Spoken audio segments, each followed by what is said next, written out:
আউযু বিল্লাহি মিনাশ শাইতানির রাজিম। ফামান আযলামু মিম্মান কাযযাবা আলাল্লাহি ওয়া কাযযাবা বিস-সিদকি ইয জাআহু আলাইসা ফি জাহান্নামা মাসওয়াল লিল কাফিরিন। আল্লাহ বলেন, কে বড় জালেম ওই ব্যক্তি চাইতে যে কাযযাবা আলাল্লাহি, মিম্মান কাযযাবা আলাল্লাহি, যে আল্লাহর উপরে মিথ্যা আরোপ করে, ওয়া কাযযাবা বিস-সিদকি, এবং সত্যকে মিথ্যা বলতে চায়, এতে যাহু, যখন সত্য তার কাছে আসে।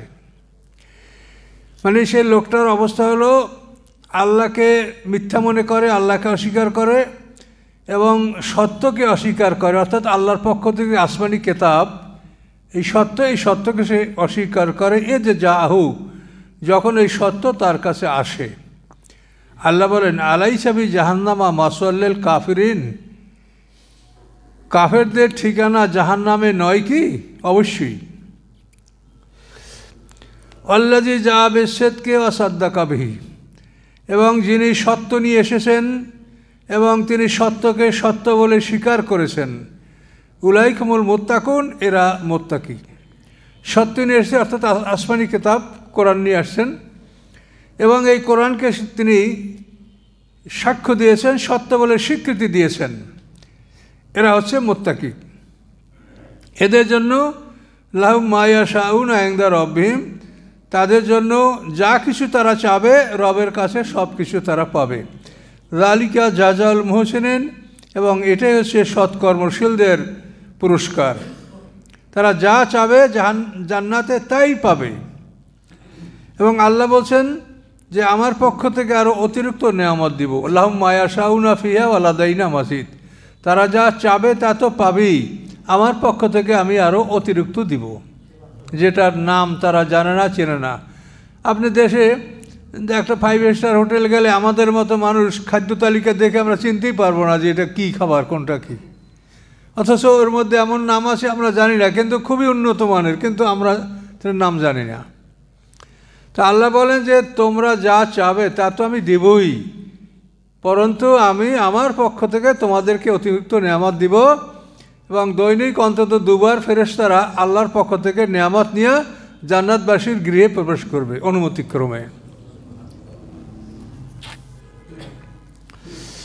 আল্লাহ বলেন, লাইয়ুকাফিরাল্লাহু আনহুম আসওয়াল্লাযী আমিলু, ক্ষমা করে দিবেন আল্লাহ তাআলা তাদের খারাপ আমলগুলি, খারাপ কাজগুলো, এগুলি আল্লাহ ক্ষমা করে দিবেন।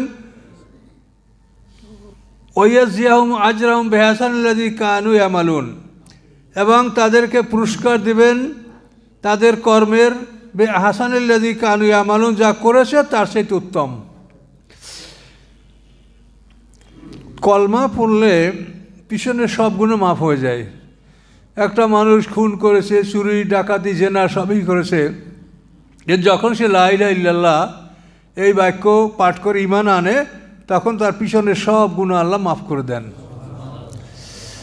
তো এই ঈমান আনার পরে যদি সে আবারও অপরাধ করে, তা সেটা আমলনামায় লেখা হবে যে সেটা অপরাধ করেছে।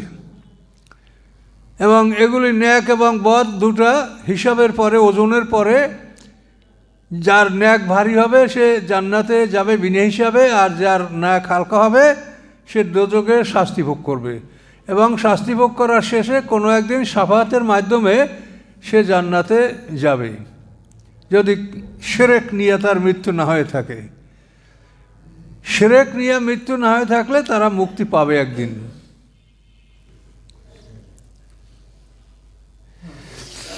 আলাইসা আল্লাহু বিকাফিন আবদাহু, নয় কি আল্লাহ তাআলা তার বান্দার জন্য যথেষ্ট? অবশ্যই আল্লাহ তাআলা তার বান্দার জন্য যথেষ্ট। ওয়ায়ুখাফিফুনাকা বিল্লাযিনা মিন দুনিহি, ওরা ভয় দেখায় আপনাকে তাদের যারা আল্লাহ ছাড়া অন্য কিছু, দেবদেবী অন্য কিছু, এদের ভয় দেখায়। আমাদের দেবদেবীর বিরুদ্ধে কিছু তুমি বলছো, আমার দেবদেবীরা তোমাকে কানা করে দেবে, খোরা করে দেবে, লুলা করে দেবে, এইভাবে ওরা এই সমস্ত মূর্তি থেকে ভয় দেখায়। মুশরিকরা দেখাইতো। খালিদ ইবনে ওলীদ মক্কা বিজয়ের পরে যখন ওজ্জা মূর্তি, কোরআন শরীফে 3টে মূর্তির নাম আছে, লাত, ওজ্জা, মানাত, এটা আরব দেশের এই 3টা মূর্তি। আর নূহ আলাইহিস সালামের জমানায় ছিল 5টা মূর্তি। তো ওয়াদ্দা, সুয়া, ইয়াউক, নাসরা, এই 5টা মূর্তি ছিল নূহ আলাইহিস সালামের জমানায়। এটা কোরআনে এটার নাম আসছে, ওয়াদ্দা, সুয়া, ইয়াউক, নাসরা। লা তাযারুন্না আলিহাতাকুম ওয়ালা তাযারুন্না ইয়াগুসা, ইয়াউকা, এই 5টা আর কি নাম আছে। আর একটা মূর্তির নাম আছে বালাবাক্কু। এই মূর্তিটা ছিল ইউনূস আলাইহিস সালাম যে দেশের নবী ছিলেন সেই দেশে এই মূর্তিটা ছিল, বালাবাক্কু। এটা বিশাল মূর্তি, অন্তত 40 হাত উঁচু, চতুর্দিকে তার চেহারা ছিল এবং সে কথা বলতো, ওর মধ্যে বেশি শয়তান কথা বলতো, এবং তার 400 নবী ছিল এই মূর্তির। এক ভয়ঙ্কর মূর্তি ছিল বায়াল মূর্তি, যার নাম অনুসারে ওই শহরের নাম হচ্ছে বালাবাক্কু। তো এই মূর্তিগুলি দিয়া তারা ভয় দেখাতো। খালেদ ইবনে ওলীদ যখন এই মূর্তি ভাঙতে আসে এবং প্রথমে মূর্তি ভেঙেছে, কিন্তু তাতে মানে মূল ওই মূর্তির মধ্যে যে একটা জিন থাকতো তাকে সে মারতে পারে নাই। তো ওই মূর্তিটাকে ভেঙে যখন আল্লাহ রসুলের কাছে গেলেন, আল্লাহ রসুল বলেন, তুমি কিছু দেখেছো? না তো। তা আল্লাহ রসুল বলেন যে তুমি উজ্জাকে হত্যা করতে পারো না, তুমি আবার যাও। তো খালেদ ইবনে ওলীদ আবার আসলেন, এসে দেখেন একটা উলঙ্গ মহিলা, কালো, মাথায় ধুলাবালি মাখছে। তো খালেদ ইবনে ওলীদ এসে ওকে এক কোপে দ্বিখণ্ডিত করে ফেলালেন। তো এইটা মারার সময় ওই মূর্তির যারা পুরোহিত ছিল, যারা মানে তার সেবক যারা ছিল, তারা বলছিল, উজ্জা তুই খালেদকে কানা করে দে, লুলা করে দে, অচল করে দে। তো এই কথাটার এখানে আল্লাহ উদ্ধৃতি দিয়েছেন যে আল্লাহ ছাড়া অন্য কিছু তারা দেবদেবী যে ইবাদত করে, মুমিনদেরকে তাদের ভয় দেখায়। মূর্তির অবস্থাটা হলো এদের মধ্যে শয়তান অবস্থান করে। এর বহু ঘটনা আছে, তা আপনাদেরকে একটা বলি। ওলীদ ইবনে মুগীরা আরবের সবচাইতে বড় নেতা এবং কাফের নেতা, সবচাইতে ধনী। এর চাইতে ধনী ব্যক্তি আরবে আর ছিল না। ওলীদ ইবনে মুগীরা একটা মূর্তি ছিল, সেই মূর্তি পূজা করত। তো একদিন ওলীদ ইবনে মুগীরা এই মূর্তিটাকে ভ্যাট বাগার দিয়া সেজদা করে তারপর বলে যে তুমি বলো ভগবান, তুমি বলো যে মুহাম্মদ সাল্লাল্লাহু আলাইহি ওয়াসাল্লাম নবুয়ত দাবি করছে, এটা সত্য না মিথ্যা? তো ওর ভিতরে শয়তান ছিল, সে বলে না, মুহাম্মদ সাল্লাল্লাহু আলাইহি ওয়াসাল্লাম নবী না, সে মিথ্যা দাবিদার। ওলীদ এই কথা শুনে খুব খুশি, সব আরবের নেতাদেরকে দাওয়াত করছে, মুহাম্মদ সাল্লাল্লাহু আলাইহি ওয়াসাল্লামকে দাওয়াত করছে, এটা শোনাবার জন্য যে তার ভগবান বলছে যে মুহাম্মদ সাল্লাল্লাহু আলাইহি ওয়াসাল্লাম নবী না, তাহলে মুহাম্মদ সাল্লাল্লাহু আলাইহি ওয়াসাল্লামকে আর কেউ গ্রহণ করবে না। তো সবাই তার বাড়িতে আসছে। তো আগের দিনের মতো আজকেও ওলীদ সেই মূর্তিকে ভ্যাট বাগার দিয়া তার সামনে সেজদায় পড়ে বলছে যে তুমি আমার ভগবান, তুমি বলো মুহাম্মদ সাল্লাল্লাহু আলাইহি ওয়াসাল্লাম নবী কিনা। সে বলে আল্লাহর কসম মুহাম্মদ সাল্লাল্লাহু আলাইহি ওয়াসাল্লাম নবী।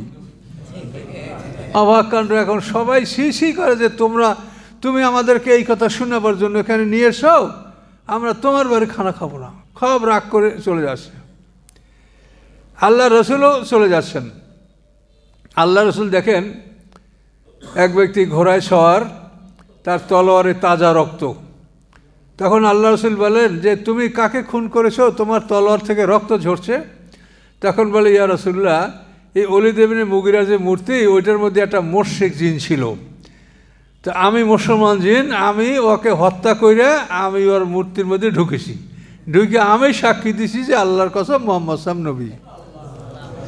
তো এই মূর্তিগুলি কিন্তু এদের মধ্যে জিনরা থাকে এবং ওদের মাঝে মাঝে কথা বলে, ভালো মন্দ করে, এবং জিনদের যতখানি শক্তি আছে এ দিয়ে তারা উপকারও করার চেষ্টা করে যাতে এই দলটা হারিয়ে না যায়। এই জন্য ওই শয়তানের এবং জিন জাতি তো বিরাট নেটওয়ার্ক আছে এবং এর থেকে আমরা কেউ মুক্ত নই। যাকে যে পরিমাণ মানে অসহসা দেওয়ার দরকার, না আমরা আলেম, আমাদের পিছনেও অত্যন্ত শক্তিশালী জিনরা আমাদের বিরুদ্ধে সবসময় কাজ করে। তাতে আমরা যদি আল্লাহর স্মরণ থেকে একটু বিমুখ হই তাহলে আমাদের বিপদ। আর যারা শয়তানের দলকে সমর্থন করে বলা উচিত না। আর যদি কেউ শয়তানের সমর্থক হয় তাহলে শয়তান তাকে কিছু বলবে না। আর যারা শয়তানের সমর্থক না, তাদেরকে শয়তান সার্বিকভাবেই ক্ষতি করার চেষ্টা করবে। এজন্য আপনারা সবসময় সচেতন থাকবেন। শোয়ার সময় ইখলাস, ফালাক, নাস এগুলি পড়ে শোবেন। 3 বার করে পড়বেন, ফালাক, ইখলাস, ফালাক, নাস 3 বার পরে এরকম শরীরে হাত বুলাবেন ফুঁক দিয়া, এভাবে 3 বার করবেন। তারপর যদি রাত্রে আবার জাগ্রত হন, তাহলে সেই সময় আবার শোয়ার সময় এগুলো পড়বেন। এভাবে পড়ে যদি আপনি শয়ন করেন, তাহলে ইনশাল্লাহ অনেকটা আপনি নিরাপদ থাকবেন। আর ঘরের দরজাগুলি যখন খুলবেন বিসমিল্লাহ বলে খুলবেন, যখন বন্ধ করবেন বিসমিল্লাহ বলে বন্ধ করবেন। সতর্কতা অবলম্বন করতে হবে। এটা কোরআনে পরিষ্কার বলাই আছে যে আল্লাহর জিকির থেকে যদি কেউ বিমুখ থাকে, শয়তান তার বন্ধু হয় এবং শয়তান সবসময় তার উপরে লেগে থাকে। ওমা ইয়াশু আন যিকরির রহমানে নুকাইয়িদ লাহু শাইতানান ফাহুয়া লাহু কারিন। কারিন শয়তান, কারিন ফেরেশতা। সূরা কাফের মধ্যে দুটোই আছে। অকালা কারিনু মাতগাইতুহু ওয়ালাকিন কানা ফি দালালিন বাঈদ। এই যে কারিন, এ হলো শয়তান, সবসময় লেগে থাকে। আর একটা শয়তান হলো খান্নাস। এই খান্নাস শয়তান সে অসহসা দিয়ে পালিয়ে যায়, এর নাম হলো খান্নাস, যে অসহসা দিয়ে আত্মগোপন করে। আর কারিন শয়তান ও লেগেই থাকে। যদি আপনি আল্লাহ জিকির করতে থাকেন, স্মরণ করতে থাকেন, তাহলে ওই দূরে থাকবে। আর স্মরণ না করলেই আইসা আপনার কলমের উপর বসবে কারিন শয়তান। তাহলে শয়তান 2 প্রকার। একটা হলো কারিন, যে সর্বদাই লেগে থাকে, আর খান্নাস শয়তান অসহসে দিয়া পলায়ন করে। আর হাসরের মাঝে যখন আমরা উঠব, তখন এই যারা শয়তানের সাথী, দুনিয়ায় শয়তানকে অনুসরণ করছে, তখন ওই শয়তান সহ একই শিকলে আবদ্ধ শয়তান সহ আল্লাহ তাদের হাসর করবেন। ফাওয়া রাব্বিকা লা নাহশুরান্না মা'আশ শায়াতিন। এই আয়াত মুহাম্মদ সাল্লামকে আল্লাহ বলছেন, হে মুহাম্মদ সাল্লাম, আপনার রবের কসম, লা নাহশুরান্না মা'আশ শায়াতিনা, অবশ্যই আমি শয়তান সহ তাদেরকে হাসরের ময়দানে তুলব। শয়তান এবং ওই মানুষ একই শিকলে আবদ্ধ অবস্থায় হাসরের ময়দানে উপস্থিত হবে। এগুলো সব কোরআন থেকে একথা আপনারা শুনতে পাচ্ছেন।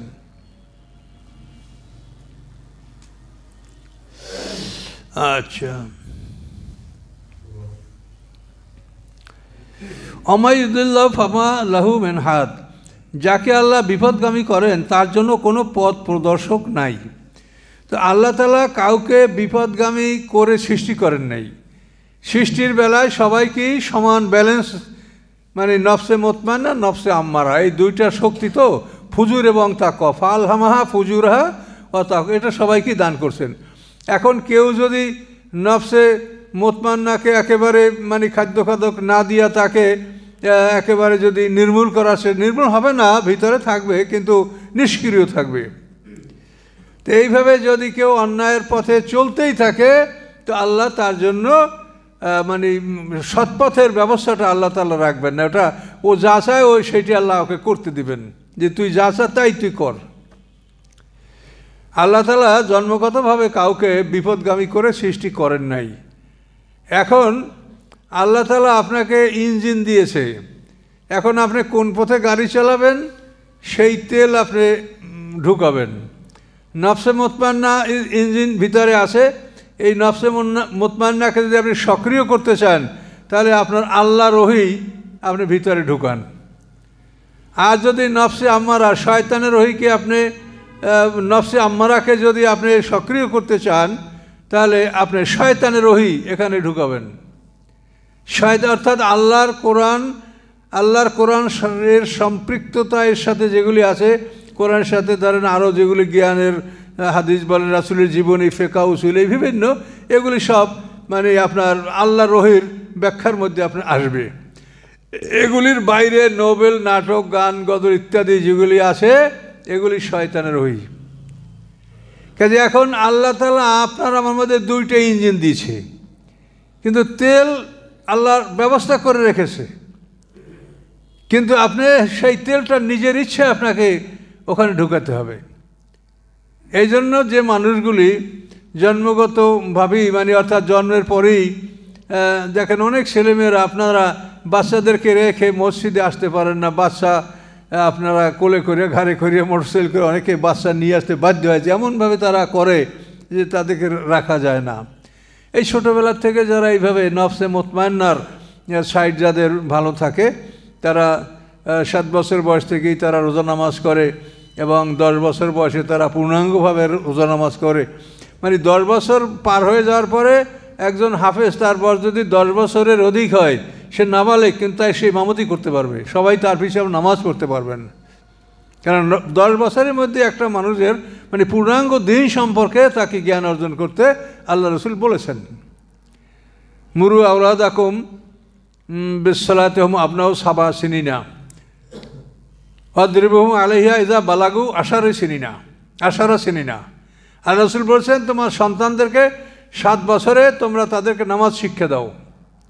এখন নামাজ শিক্ষা দিলে, নামাজ পড়তে বললে দেখেন তাহলে আপনার আনুষঙ্গিক শখ আসবে। 7 বছরের বাচ্চাদেরকে আপনি পাজামা পরাবেন, ওই রকম জামা দিবেন, তাকে আপনি তো আর হাফ প্যান্ট পরাতে পারছেন না। 7 বছর বয়সে নামাজ পড়তে হলে ওই মেয়েটাকে আপনি তার ইসলামী পোশাক, তার যা কিছু একজন নামাজি মহিলার জন্য দরকার সবই তাকে দিতে হবে।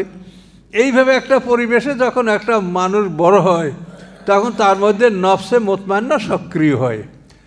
পক্ষান্তরে যদি একটা বাচ্চা ওই টিভি দেখতে দেখতে বড় হয়েছে এবং ওর উপরেই আসে, তাহলে তার নফসে আম্মারা শক্তিশালী হবে।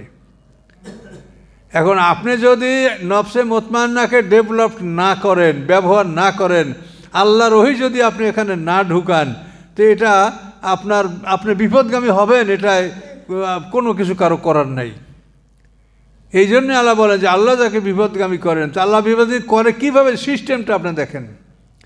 যে আপনি নফসে মুতমাইন্নার খাদ্য বন্ধ করে দিলেন, মিষ্টি পানি যাবে এখানে, এটা আপনি বন্ধ করে দিলেন। লবণ পানির প্রবাহ আপনি এখানে চাপিয়ে দিলেন, এই লবণ পানিতে তো আপনার লবণ পানির গাছই জন্মিবে, মিষ্টি পানির গাছ লবণ পানিতে বাঁচে না। কাজে এই জন্য এটা আপনাকে এটা করতে হবে। তো এখন এই সব কিছুর মূলই আল্লাহ। নফসে মুতমাইন্না এটার দানাও আল্লাহ দিয়েছেন, নফসে আম্মারার বীজ এটাও আল্লাহ দিয়েছে। এটাকে আমি বীজ বললাম কেন? কোরআনে বলা আছে কলেমায়ে তৈবা একটা গাছ, গাছের কথা বললে তার বীজ থাকবে না। এই জন্য আমার আলাদার 2 নম্বর বইতে দেখেন আমি একটা গাছ বৃক্ষ এঁকে দিয়েছি, অঙ্কন করে দিয়েছি, যে এই 2টা দানা ফুজুর এবং তাকওয়া, এইটা প্রত্যেকটা মানুষকে আল্লাহ দান করছেন। সে বাচ্চাটা মোরশেকের ঘরে হোক, এহুদির ঘরে হোক, খ্রিস্টানের ঘরে হোক, বৌদ্ধের ঘরে হোক, তার মধ্যে ফুজুর এবং তাকওয়া 2টা জিনিস দিয়ে আল্লাহ সৃষ্টি করেছেন। এটাকে ফিতরাত বা নেচার, প্রকৃতি বলা হয়। ফিতরাত আল্লাহ আল্লাতী ফাতারান নাস আলাইহা। তা আল্লাহ তাআলা এইভাবে সৃষ্টি করেছেন। এখন আপনি যদি এই দায়িত্ব পালন না করেন, তাহলে আপনার নফসে মুতমাইন্না নিষ্ক্রিয় হয়ে যাবে, মরবে না। আপনি 50 বছর বয়সেও যদি তওবা করেন, তাহলে ওই নফসে মুতমাইন্না তখন জীবিত হবে, মরবে না, দানাটা থাকবে নিষ্ক্রিয়। কথা বুঝতে পারছেন?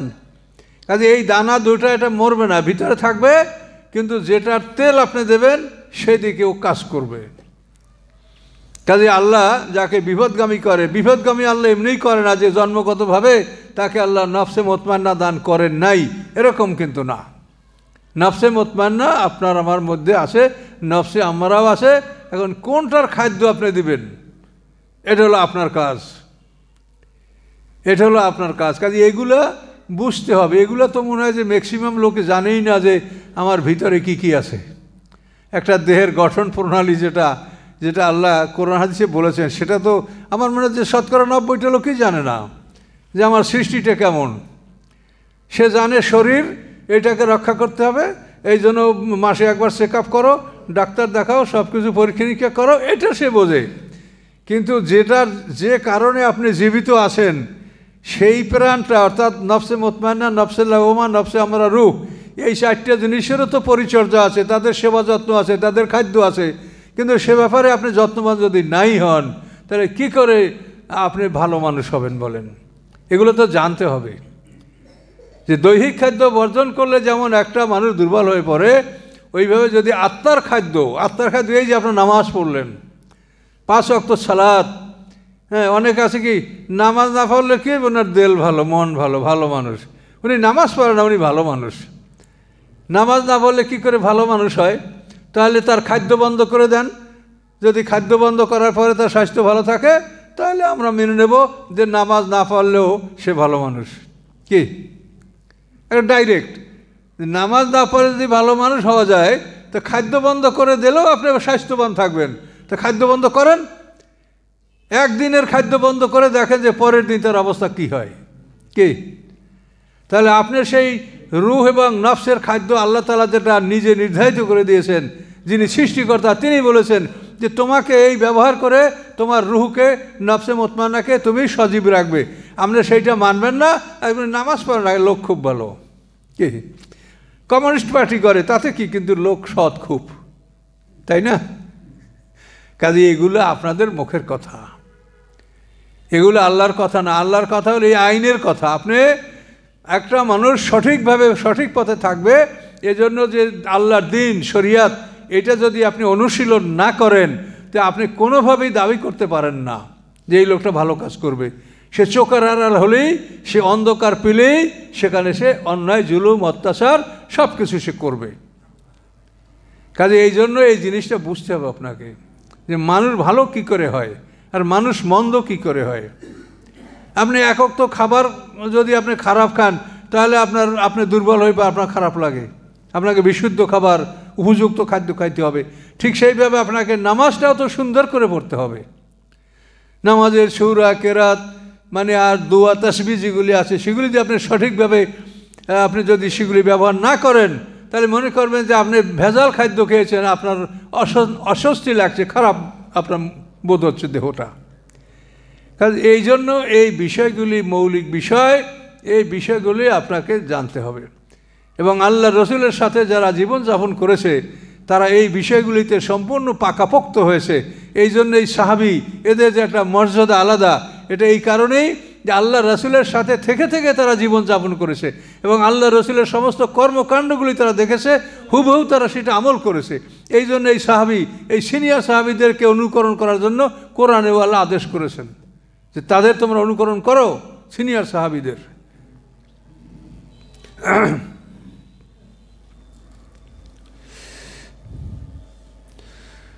ওমাই ইহাদিল্লাহু ফামা লাহু মিন মুদিল্লিন, এবং যাকে আল্লাহ পথ দেখান, সৎপথ প্রদর্শন করেন, তাকে কেউ বিপদগামী করতে পারে না। আলাইসা আল্লাহু বিআজিজিন যিনতিকাম, নয় কি আল্লাহ তাআলা পরাক্রমশালী এবং প্রতিশোধ গ্রহণকারী? অবশ্যই তিনি পরাক্রমশালী, মহাক্ষমতার মালিক এবং তিনি প্রতিশোধ গ্রহণকারী। তার সৃষ্টির উপরে জুলুম করলে তিনি তার প্রতিশোধ গ্রহণ করবেনই। আপনার সন্তানের উপরে কেউ অত্যাচার করুক, এটা আপনি সহ্য করবেন বলেন? পৃথিবীর কোনো পিতামাতা তার সন্তানের উপর অত্যাচার হোক, তা আমরা তো আল্লাহর সৃষ্টি, আমরা তার সন্তান না, কিন্তু আমরা তার সৃষ্টি। কাজে এই সৃষ্টির প্রতি আল্লাহর যথেষ্ট মায়া আছে। কাজে এই সৃষ্টির প্রতি কেউ জুলুম করবে, এটা আল্লাহ ক্ষমা করবেন না। এই জন্য বিচারের প্রধান পয়েন্ট হচ্ছে জুলুম। এই জুলুমের বিচার আল্লাহ করবেন। আল্লাযীনা আমানু ওয়ালাম ইয়ালবিসু ঈমানাহুম বিযুলমিন উলাইকা লাহুমুল আমনু ওয়া হুম মুহতাদুন, যারা ঈমান এনেছে এবং ঈমানের সাথে জুলুম মিশ্রিত করে নাই তাদের জন্য রয়েছে নিরাপত্তা। তো এই জুলুমের মধ্যে সবচাইতে বড় জুলুম হচ্ছে শিরক, এরপরে সমস্ত পাপ কাজগুলি জুলুম। এই জন্য জুলুম থেকে দূরে থাকতে হবে। ওয়ালাইন সালতাম মান খালাকাস সামাওয়াতি ওয়াল আরদা লা ইয়াকুলুনাল্লাহ, যদি আপনি তাদেরকে প্রশ্ন করেন আকাশ পৃথিবী কে সৃষ্টি করেছে, তারা বলবে আল্লাহ। আকাশ পৃথিবী আল্লাহ সৃষ্টি করছে, এটা সব কাফেররা এটা বলবে। কুল, আপনি বলুন, আফারাআইতুম, তোমরা কি মনে করো, মা তাদুনা মিন দুনিল্লাহি, তোমরা আল্লাহ ছাড়া যাদেরকে ডাকো, ইন আরাদানিল্লাহু বিদুররিন, যদি আল্লাহ তাআলা আমার কোনো ক্ষতি সাধন করতে চান, হাল হুন্না কাশিফাতু দুররি, তারা কি আমার এই ক্ষতি থেকে আমাকে মুক্ত করতে পারবে? কখনোই না। আও আরাদানি বিরহমাতিন, অথবা আল্লাহ যদি আমার সাথে কোনো কল্যাণ চান, আমার যদি কোনো অনুগ্রহ কল্যাণ দান করেন, হাল হুন্না মুমসিকাতুর রহমাতি, তারা কি আল্লাহর রহমতকে বাধাগ্রস্ত করতে পারবে, ঠেকাতে পারবে? কখনোই পারবে না। কুল, আপনি বলুন, হাসবি আল্লাহ, আমার জন্য আল্লাহ যথেষ্ট, আলাইহি ইয়াতাওয়াক্কালুল মুতাওয়াক্কিলুন, আল্লাহর উপরই যেন নির্ভরকারীরা নির্ভর করে। নির্ভরকারীরা যেন আল্লাহর উপরই নির্ভর করে। আল্লাহর উপরে নির্ভর করলে আল্লাহ তার জন্য যথেষ্ট হবে। এর জন্য আপনি নমুনা মনে করেন ইব্রাহিম আলাইহিস সালাম, সে আল্লাহর উপরে নির্ভর করছিলেন আল্লাহ যথেষ্ট হয়েছে কিনা। সমগ্র পৃথিবীর বাদশাহ নমরুদ একা ইব্রাহিম আলাইহিস সালাম, তার বাবাও তার পক্ষে না, সেই ইব্রাহিম আলাইহিস সালামের ক্ষতি করতে পারছে নমরুদ? আল্লাহ যদি কারো পক্ষে থাকে পৃথিবীর কোনো শক্তি তাকে পরাজিত করতে পারে না। আল্লাহ বলেন, কুল, আপনি বলুন, ইয়া কওমে, হে আমার জাতি, ইমালু আলা মাকানাতিকুম, তোমরা তোমাদের অবস্থানে থেকে তোমরা আমল করো, কাজ করো। ইন্নী আমিলুন, আমিও কর্মী, আমিও কাজ করে যাচ্ছি। ফাসাউফা তা'লামুন, অচিরেই তোমরা জানতে পারবে যে পরিণামটা কি হয়। মাইয়াতিহি আযাবুন, অচিরেই জানতে পারবে, মাইয়াতিহি আযাবুন, কার কাছে আসে শাস্তি, ইউখজিহে, যে শাস্তি তাকে অপমান করবে, ওই হেল্লু, এবং উন্মুক্ত হবে তার উপরে আযাব মুকিম, চিরস্থায়ী শাস্তি। এটা তোমরা দেখতে পারবে, অপেক্ষা করো। ইন্না আনজালনা আলাইকাল কিতাবা লিন-নাসি বিল হক, নিশ্চয়ই আমি নাজেল করেছি আপনার উপরে কিতাব, এই কোরআন। কিতাব আর কোরআন একই জিনিস। এই কোরআন লিন-নাসি, মানুষের জন্য, বিল হককে, সত্য সহকারে, সত্য প্রতিষ্ঠা করার জন্য। আপনার উপরে মানুষের জন্য আমি কিতাব নাজেল করেছি বিল হককে, সত্য সহকারে, সত্যকে প্রতিষ্ঠা করার জন্য। ফামান হেতাদা, অতঃপর যে হেদায়েত অবলম্বন করে, সৎপথ অবলম্বন করে, ফালি নাফসিহি, সে তার নিজের জন্যই করে। সৎপথ অবলম্বন করলে আল্লাহর কোনো উপকার হয় না, সে তার নিজের জন্যই এটা করে। অমান দল্লা, এবং যে বিপদগামী হয়, ফাইন্নামা ইয়াদুল্লু আলাইহা, নিশ্চয়ই সে বিপদগামী হওয়ার ফল তার উপরই পড়বে। বিপদগামী হলে এই বিপদগামী হওয়ার যে পরিণাম, এটা তার উপরই আসবে। অমান্ত আলাইহিম বিওয়াকিল, এবং আপনি তাদের রক্ষক নন, আপনি তাদের তত্ত্বাবধায়ক নন। আল্লাহ ইয়াতাওয়াফাল আনফুসা হিনা মাউতিহা, আল্লাহ তাআলা অফাত দেন নফসগুলিকে, হিনা মাউতিহা, মৃত্যুর সময়। মৃত্যুর সময় নফসগুলিকে আল্লাহ তাআলা, ইয়াতাওয়াফা মানে মৃত্যুবরণ করা না, অফাত শব্দের অর্থ হলো পূর্ণ করা। অর্থাৎ আমার যে রেজেক, আপনার যে রেজেক পৃথিবীতে, এই রেজেকটা যখন আপনি সম্পূর্ণ গ্রহণ করে নিয়েছেন, আর কিছু নাই, এই সম্পূর্ণ আপনার খাদ্য, পানীয়, জীবন সামগ্রী, প্রভিশন অফ লাইফ বা সাস্টেনেন্স অফ লাইফ, এই সম্পূর্ণ আপনি যখন ভোগ করে সমাপ্ত করে আপনার পৃথিবীতে বিদায় হচ্ছেন, এটার নাম হচ্ছে অফাত। মানে সে নিজের প্রাপ্য যেটা পাওনা, সেটা পরিপূর্ণভাবে গ্রহণ করার পরে সে বিদায় গ্রহণ করেছে, এই জন্য এটার নাম হলো অফাত, ইয়াতাওয়াফা, পুরোপুরি বুঝে নেওয়া। তো আল্লাহ বলেন, আল্লাহ ইয়াতাওয়াফাল আনফুসা, আল্লাহ তাআলা বুঝে নেন নফসগুলিকে, হিনা মাউতিহা, মৃত্যুর সময়। মৃত্যুর পরে আমাদের নফসগুলি আল্লাহ তাআলা বুঝে নেন, আল্লাহর দায়িত্বে থাকে, এবং সেটা আল্লাহ ইল্লিন অথবা সিজিনে রাখেন, এবং সেখানে কঠিন পাহারা, কঠিন ব্যবস্থাপনার মাধ্যমে আল্লাহ এটা সংরক্ষণ করেন। তাহলে এখন দেখেন, আল্লাহ ইয়াতাওয়াফাল আনফুস, আল্লাহ তাআলা বুঝে নেন, হস্তগত করেন নফসগুলি। নফস কয়টা? তিনটা, নফসে মুতমাইন্না, নফসে লাওয়ামা, নফসে আমারা। তো এই তিনটা নফস আল্লাহ হস্তগত করেন হিনা মাউতিহা, তার মৃত্যুর সময়। আল্লাতি লাম তামুত ফি মানামিহা, এবং যারা ঘুমের মধ্যে মারা যায় না, ঘুমাইছেন মরেন নাই। আল্লাতি লাম তামুত ফি মানামিহা, এবং যারা ঘুমের মধ্যে মারা যায় না, তাদের অবস্থা কী হয়? ফায়ুমসিকুল্লাতি, আল্লাহ তাআলা ইউমসিকু মানে আটকে রাখেন, আল্লাতি ওই নফসগুলি, কাজা আলাইহিল মাউতা, যেই নফসগুলির উপরে মৃত্যুর সিদ্ধান্ত নেওয়া হয়েছে। মৃত্যুর সিদ্ধান্ত না হলে ওই নফসগুলি আল্লাহ হস্তগত করেন, ফিরিয়ে দেন না। ওই রসুলুল উখরা, এবং অন্যগুলিকে তিনি পাঠিয়ে দেন তার ওই দেহের কাছে, অন্যগুলিকে, যেগুলো মৃত্যু হয় না, ঘুমাইছে, এগুলিকে তার ধরের মধ্যে পাঠিয়ে দেন, ইলা আজালে মুসাল্লাম্মা, নির্ধারিত সময়ের জন্য, মৃত্যু পর্যন্ত। ইন্না ফি যালিকা লাআয়াতিন লিকাওমিন ইয়াতাফাক্কারুন, নিশ্চয়ই এর মধ্যে রয়েছে নিদর্শন ওই জাতির জন্য যারা চিন্তা ভাবনা করেন। তাহলে ঘুম এবং মৃত্যু দুইটা জিনিস আল্লাহ এক জায়গাতে বুঝালেন, যে মানুষ যখন ঘুমায় তখন তার তিনটা নফস বের হয়ে যায়, আর যখন ইন্তেকাল করে তখন 3টা নফস এর সাথে রূহ বের হয়ে যায়, 4টা বাইর হয়ে যায়। আর ঘুমানোর সময় 3টা বাইর হয়, নফসে মুতমাইন্না, নফসে লাওয়ামা, নফসে আম্মারা, রুহটা ভিতরে থাকে। তো এখন আল্লাহ বলেন যাদের উপরে মৃত্যুর সিদ্ধান্ত হয় তাদেরটা আটকাই রাখে আল্লাহ, আর যাদের মৃত্যুর সিদ্ধান্ত না হয় ঘুম, তাদের প্রাণটা আবার নফসগুলি আবার ফিরিয়ে দেয়। তাহলে ঘুম আর মৃত্যু কিন্তু খুবই কাছাকাছি জিনিস। ঘুম এবং মৃত্যু খুবই কাছাকাছি, দুটি ভালো করে বোঝেন। তো ঘুমের সময় 3টা নফস ওগুলো আল্লাহর হাতে থাকে, আর মৃত্যুর সময়ও সমস্ত নফসগুলি আল্লাহ বুঝে নেন, আল্লাহর দায়িত্বে থাকে। তো যারা ঘুমায় তাদের নফসগুলি আল্লাহ ফেরত দেন, আর যাদের মৃত্যু হয় তাদের নফসগুলি আল্লাহ তাআলা আটক করে রাখেন। তাহলে 4টা বের হলে মৃত্যু, আর 3টা বের হলে ঘুম। এই ঘুম আর মৃত্যু দেখেন।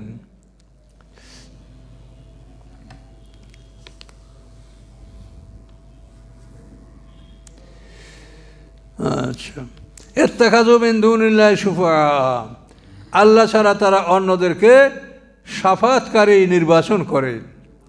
কুল, আপনি বলুন, আওয়ালাউ কানু লা ইয়ামলিকুনা শাইআ, যদিও তারা কোনো কিছুর মালিক নয় তবুও কি তোমরা তাদেরকে সুপারিশকারী নির্বাচন করবে? ওয়ালা ইয়াকিলুন, এবং তারা কিছু বোঝেও না, তাদেরকে তোমরা শাফাতকারী গণ্য করবে? কুল, আপনি বলেন, লিল্লাহ শাফাত জামিয়া, সমস্ত শাফাতের মালিক একমাত্র আল্লাহ। এখন যদি আল্লাহ কাউকে শাফাত করার অনুমতি দেয় সে শাফাত করতে পারবে, কিন্তু আপনি কেউকে মনে করতে পারেন না যে অমুকে আমার শাফাত করবে, আর কেউ দাবিও করতে পারে না যে আমি শাফাত করব। এটা আল্লাহ বলছেন কুল লিল্লাহ শাফাত জামিয়া, শাফাতটা সম্পূর্ণ কিন্তু এটা আল্লাহর, এটার কারো এর মধ্যে কোনো অধিকার নাই যে সে ইচ্ছা করে শাফাত করবে। কিন্তু আপনারা দেখেন সমাজে যারা নামাজ পড়ে, এই মানুষের মধ্যে আমার মনে হয় যে অর্ধেকের বেশি মানুষ এমন হবে যে তারা শাফাতের জন্য এই পীর, অলি, অমুক সমুক এগুলি নিয়ে তারা ব্যস্ত থাকে যে এরা আমাদের এই উপকারগুলি করবে। নাউজুবিল্লাহ। কখনোই এটা কে করবে সেটা আল্লাহ জানে, কাকে অনুমতি দিবে। আমরা যেটা জানি আল্লাহ রাসূলকে শাফাতের অনুমতি দেওয়া হবে। আল্লাহ রাসূল সর্বপ্রথম শাফাতের আদেশ পাবেন, আল্লাহ রাসূল শাফাত করতে পারবেন। বিচার শুরু হওয়ার আগে আল্লাহ রাসূল শাফাত করবেন এবং অনুরোধ করবেন। শাফাত মানে সুপারিশ, আল্লাহর কাছে সুপারিশ করবেন, এই আল্লাহ রাসূলের সুপারিশ ক্রমে বিচার কার্য শুরু করবেন। এগুলো খুব বিশাল আলোচনা। হাসরের ময়দানে সব মানুষ উঠবে, ওঠার পরে আমরা বড় হব, হাউজে কাউসারের পানি যদি নসিবে থাকে আমরা পান করব, পোশাক দেওয়া হবে। এরপরে মানুষগুলি বড় হয়ে হয়ে যখন 70 বছর বয়সে উপনীত হবে তখন ভালো মানুষ যারা আশাবাদী, নবী রসুল পয়গম্বর 1 নম্বর মানুষ মুসলমান যারা, তাদের একটা দল সংঘবদ্ধ হইয়া আদম আলাইহিস সালামের কাছে যাবে যে আমরা এই মাঠে এভাবে কেন থাকবো, এই মাঠ থেকে আমরা কিভাবে পরিত্রাণ পাবো। এটার জন্য আদম আলাইহিস সালামের কাছে বলবে যে আপনি আল্লাহর কাছে বলেন, আপনি মানুষের পিতা, আদি পিতা, তো আপনি আল্লাহর কাছে বলেন যে আল্লাহ আমাদের কিভাবে আমরা এই মাঠ থেকে মুক্তি পেতে পারি, তা আল্লাহ তাআলা এটার ব্যবস্থা করুক, মানে বিচারটা শুরু হোক। আদম আলাইহিস সালাম বলবেন যেটা আমি পারছি না, যেহেতু আমি নিষিদ্ধ বৃক্ষের ফল ভক্ষণ করেছিলাম, এই জন্য আমি আল্লাহর কাছে সুপারিশ করতে পারবো না। আদম আলাইহিস সালাম কিন্তু কোনো গুনাহ করে নাই। এই যে আমরা ওয়াজ শুনছি ছোটোবেলায় যে একটা গুনার জন্য আদম আলাইহিস সালাম 350 বছর কান্দিছে, হাওয়ার সাথে 300 বছরের দেখা হয় না, এইসব ওয়াজ কিন্তু আমরা খুবই শুনেছি ছোটোবেলায়, কিন্তু এগুলো একেবারে বাজে কথা। আদম আলাইহিস সালামকে আল্লাহ বলেন ওয়ালাকাদ আহাদনা ইলা আদমা ফানাসিয়া, আমি আদম আলাইহিস সালাম থেকে প্রতিশ্রুতি গ্রহণ করেছিলাম, সে সেটা ভুলে গেছে, মনে নেই। তো ভুলে গেলে তো কোনো অপরাধ হয় না, ভুলে আপনি খানা খাইলে রোজা ভঙ্গ হয় না। তা আদম আলাইহিস সালাম আল্লাহ কোরআনেই বলছে সে ভুলে গেছে, মনে ছিল না তার। তাহলে আদম আলাইহিস সালাম জান্নাত থেকে নামবেন কেন, এর একমাত্র কারণ হলো আল্লাহ বলছেন যে এই যে গাছ আমি যেটাকে নিষেধ করেছিলাম যে এই গাছের কাছে তোমরা যাবে না, এই গাছের বৈশিষ্ট্য হলো এই গাছের ফল খেলে মানুষের পেটের মধ্যে প্রস্রাব পায়খানার ব্যাগ হয়। কাজে আমার জান্নাতে প্রস্রাব পায়খানার ব্যবস্থা নাই। এই জন্য তোমরা এই গাছের ফল যখন খেয়েই ফেলেছো তখন তোমাদেরকে অবশ্যই পৃথিবীতে নেমে যেতে হবে। এই নেমে যাওয়ার কারণ হলো প্রস্রাব পায়খানার মানে যে ব্যবস্থা, এটা জান্নাতে নাই। জান্নাতীরা প্রস্রাব পায়খানা করবে না। তাহলে আদম আলাইহিস সালাম কোনো গুনাহ করেন নাই। মা হওয়াকে 300 বছর পৃথক রাখা হয়েছে, এটা আপনারা তো মানুষ, একটু কল্পনা করেন তো, একটা মানুষ পৃথিবীতে, আর কোনো মানুষ নেই, এবং সে মহিলা, তাকে যদি পৃথক রাখা হয় 300 বছর, তো এর চাইতে শাস্তি পৃথিবীতে আর কি হতে পারে বলেন? কাজে এই কথাগুলো সত্য নয়। এগুলো কিন্তু এখনও আলেমরা বলে, এখনও তারা ফিরে আসে নাই সত্যের দিকে। এভাবে মানে জাল হাদিসে সব ম্যাক্সিমাম তাফসিরগুলিতে এই হাদিসগুলি আছে, কিন্তু এগুলি জাল, এগুলোকে বর্জন করতে হবে। সত্য যেটা সেটা হচ্ছে যে আদমকে জান্নাতে নিয়ে আসে ফেরেশতারা মরমর পাথরের পালঙ্কে করে। মুহররমের 10 তারিখ শুক্রবার দিন চাষতে রক্তে আদম আলাইহিস সালামকে নিয়ে ফেরেশতারা জান্নাতে ঢুকেছে। মা হাওয়া জান্নাতে তৈরি হয়েছেন। এরপরে এরা এই ফল ভক্ষণ করার পরে আবার জিবরিল আমিনকে বলেছেন যে এদেরকে পৃথিবীতে নিয়ে যাও, সাথে করে পর্যাপ্ত পরিমাণে জান্নাতের ফলমূল নিয়ে যাও, পৃথিবীর খাদ্য খাদক তৈয়ার করতে অনেক দেরি হবে, এই সময় যেন তারা অনাহারে না থাকে, জান্নাতের ফলমূল নিয়ে যাও, এগুলো পচবেও না, নষ্ট হবে না, এগুলি তারা খেতে থাকবে। এরপরে তারা পৃথিবীতে বীজ বপন করা, তার থেকে শস্য উৎপাদন হওয়া এবং তার থেকে খাবার তৈরি করা, এটা বেশ সময় লাগবে। এই সময় যেন আদম হাওয়া অনাহারে না থাকে, তাদেরকে জান্নাত থেকে হ্যাভারসাক লাঞ্চ, মানে সফরের সময় যে খাদ্য সাথে না হয় এটাকে হ্যাভারসাক লাঞ্চ বলা হয়, এটা নিয়েই তাদেরকে পৃথিবীতে পাঠানো হয়েছে। এবং এটা আল্লামা ইবনে কাসিরের তাফসির আছে না, ইবনে কাসির, তো ওনার একটা ইতিহাস লেখা আছে, সেইটা হলো মানে নবী রাসূলদের জীবনী, তো যেটাকে বলা হয় কাসাসুল আম্বিয়া, ইবনে কাসিরের আরবিতে ওই কিতাবে এই ইতিহাসগুলি আছে। আমরা কোনো কথা বানাইয়ে বলার অধিকার আমাদের নাই। আমরা যেটা বলি সেটা আমরা বিশুদ্ধ কিতাব থেকে পড়ে শুনে আমরা এটা বলি। কাসাসুল আম্বিয়া বা ইবনে কাসির, কিন্তু এগুলো আরবি, এগুলো বাংলা কেউ করে নাই। তো যাই হোক, তো আল্লাহ বললেন যে সমস্ত শাফাতের মালিক আল্লাহ তাআলা। আপনার কিন্তু খুব ইম্পর্ট্যান্ট জিনিস গেছে, এই যে নিদ্রা এবং মৃত্যু, এই দুইটা জিনিস কিন্তু আপনি ভালো করে বুঝে নেন, নিদ্রা এবং মৃত্যু। আমরা মারা যাওয়ার পরে কিন্তু আমাদের এটাই হবে যে আমাদের ওই 4টা জিনিস আল্লাহ তার দায়িত্বে ইল্লিন সিজিনে সংরক্ষণ করবেন। যার ভাগ্যে যেটা আছে তাকে সেখানে রাখবেন আল্লাহ। আর আমাদের পদার্থের দেহটা পদার্থের সাথে বিলীন হয়ে যাবে, অথবা সলিডও থাকতে পারে, দুইটা ভাগ হয়ে যাবে। আবার ইসরাফিল আসলামের সিংহের ফুৎকারে এই দুইটা একসাথে হবে, আবার আমরা জীবিত হয়ে হাসরের ময়দানে উঠব। কাজে দ্বিতীয় জীবন সম্পর্কে আল্লাহ তাআলা কোরআন শরীফে বারবার বলেছেন। আর এগুলি কিন্তু এই মুশরিকরা বা আমাদের মধ্যেও যারা দুর্বল ঈমান, তারা কিন্তু দ্বিতীয় জীবন সম্পর্কে তাদের ইয়াকিন থাকলেও দৃঢ় ইয়াকিন নাই, দৃঢ় বিশ্বাস নাই।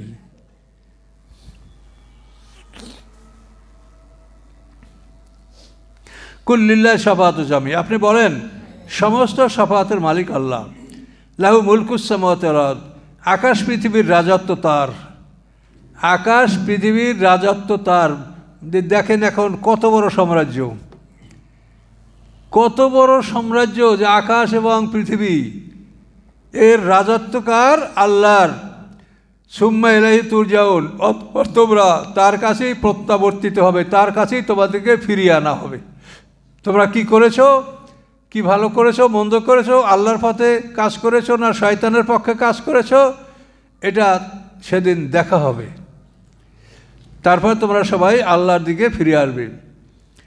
ওয়াইজা যুকিরাল্লাহু ওয়াহদাহু ইশমাআজ্জাত কুলুবুল্লাযিনা লা ইউমিনুনা বিল আখিরাহ, যখন এক আল্লাহর নাম তাদের সামনে উচ্চারণ করা হয়, তখন কাফেরদের অন্তর, অবিশ্বাসীদের অন্তরটা সংকীর্ণ হয়ে যায়, তারা দুর্বল হয়ে পড়ে। এক আল্লাহ কেন? এক আল্লাহ কি আমাদের সবার কথা শুনতে পারবে? কাজে আমাদের প্রত্যেক গোত্রের এক একটা মূর্তি লাগবে, ওরা আমাদেরকে আল্লাহর কাছে শাফাত করবে, আমাদেরকে আল্লাহর নিকটে পৌঁছিয়ে দেবে। এক আল্লাহ, এটা তাদের কাছে অসম্ভব মনে হচ্ছে। কাজে এর অর্থ হলো তারা আল্লাহ সম্পর্কে জ্ঞান রাখে না। ওয়াইজা যুকিরাল্লাযীনা মিন দুনিহি, যখন আল্লাহ ছাড়া অন্যদেরকে স্মরণ করা হয়, অন্যদেরকে বলা হয়, অন্যদের নাম উচ্চারণ করা হয়, ইযহাম ইয়াস্তাবশিরুন, তখন তারা খুশি। কিন্তু এক আল্লাহর নাম উচ্চারণ করলে তারা সন্তুষ্ট নাম। কুলিল্লাহুম্মা, আপনি বলুন, হে আল্লাহ, ফাতিরিস সামাওয়াতি ওয়াল আরদ, তিনি আদি স্রষ্টা আসমান এবং জমিনের। খালাকাস সামাওয়াতে একটা থেকে আরেকটা সৃষ্টি, আর ফাতিরিস সামাওয়াতে আদি স্রষ্টা, এটা ব্যবধানটা বুঝতে হবে। এই পৃথিবীর মাটি, এই মাটির থেকে আমরা সব কিছু করি, এটার নাম সৃষ্টি, খালক। কিন্তু পৃথিবীটা কিভাবে সৃষ্টি করা হলো? এই পৃথিবীর মাটি কোথা থেকে আসলো? পৃথিবীর পানি, মাটি, উপাদান এগুলো কোত্থেকে আসলো?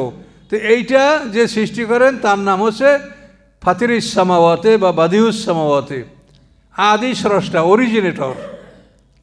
আর একটার থেকে আরেকটা, এটা হলো খালক। তাহলে আকাশ পৃথিবী দুইবার সৃষ্টি করা হয়েছে। পৃথিবী প্রথমবারে ছিল ফেনা, ফোম, পানির উপরে ফোমের মতো একটা পদার্থ ছিল পৃথিবী। পরে সেইটার থেকে আল্লাহ তাআলা এই পৃথিবীর আকৃতি দান করছেন। আর আকাশটা প্রথম সৃষ্টির সময় ছিল নেবুলা, গ্যাসীয় পদার্থ। এই গ্যাসীয় পদার্থ ছিল, পরে সেটার থেকে আল্লাহ তাআলা 7টা খুব কঠিন শক্ত আকাশ, সাবাং শিদাদা, 7টা কঠিন আকাশ সৃষ্টি করেছেন। তাহলে প্রথম সৃষ্টি হলো বাদি বা ফাতির, আর দ্বিতীয় সৃষ্টি হলো খালাকা।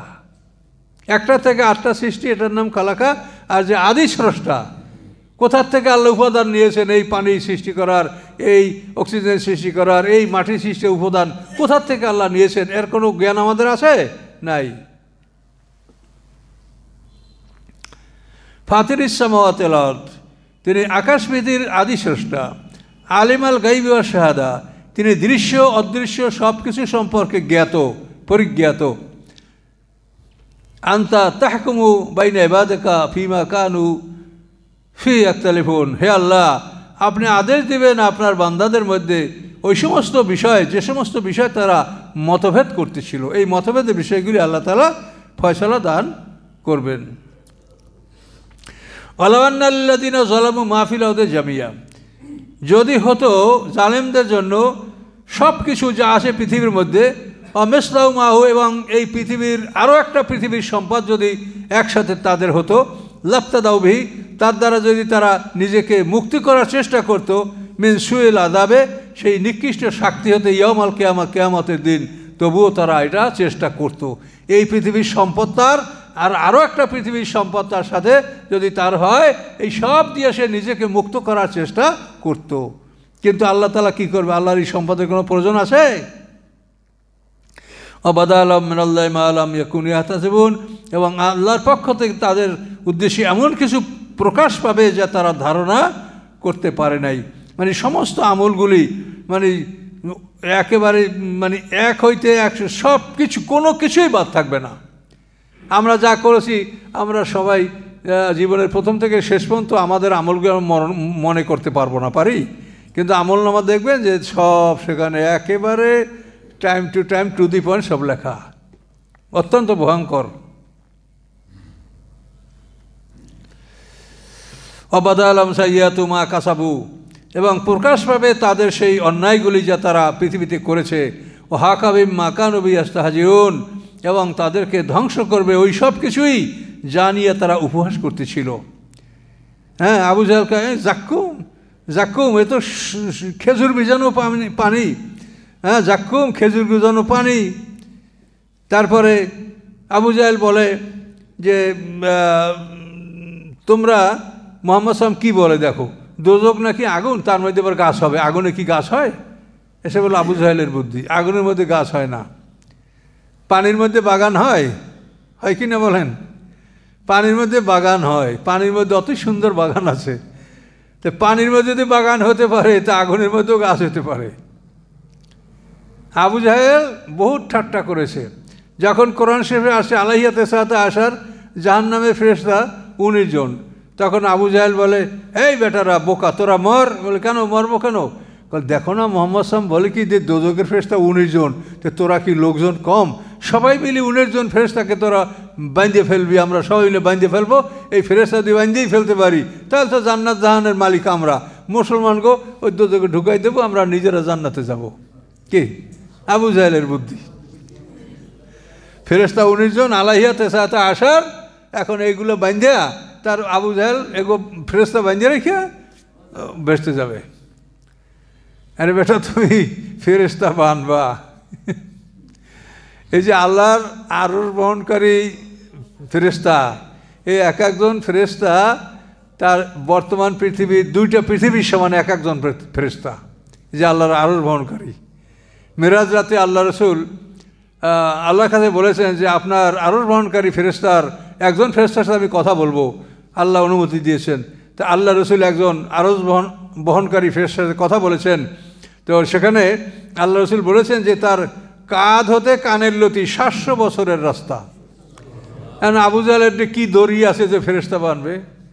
একজন ফেরেশতা এই 2টা পৃথিবীর সমান। কাজে এগুলি তাফসিরে বিবরণ আসছে এই জন্য যে আবু জাহেল মনে করছে যে বুঝি আমার মতো ফেরেশতা, যে 19 জন ফেরেশতা বাঁধিয়ে ফেলাবো আমরা। কাজে আল্লাহ বলেন যে যে জিনিসটি তার উপহাস করেছে, ওই উপহাসের বস্তুগুলি তাদেরকে ঘেরাও করবে এবং তাদেরকে পাকড়াও করবে।